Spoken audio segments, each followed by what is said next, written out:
How to write best answer for British drama? The big question comes in the mind of students कि sir कैसे हम एक answer लिखें जिसके अंदर 20 में से 18 प्लस मार्क्स आए। मतलब काफी सारी चीजें सर हमारे दिमाग में आइडियोलॉजी चलती है कि हम एक आंसर में समरी लिख के आएंगे and that be sufficient. If we going to write on summary तो उसमें नंबर मिल जाएंगे, नहीं समरी के नंबर नहीं मिलते हैं।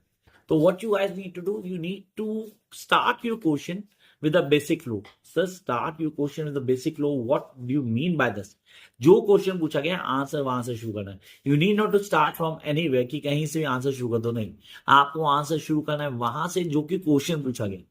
You need to start your answer with, भाई मेरे से क्वेश्चन पूछा गया, उसने मेरे से क्वेश्चन पूछा that doctor fosters last monologue, the final monologue of doctor fosters, तो मुझे आंसर फाइनल मोनोलॉग से शुरू करना है।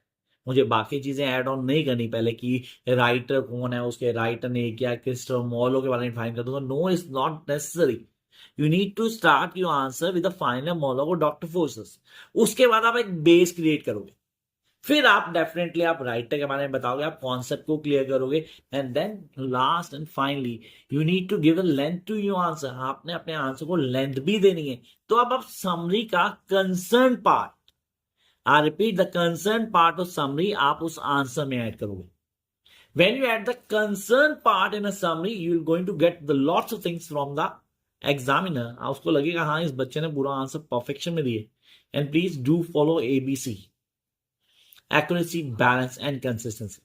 When you're writing the answer, ये तीनों चीजें on tip होनी चाहिए। Yes, is accuracy, balance and consistency.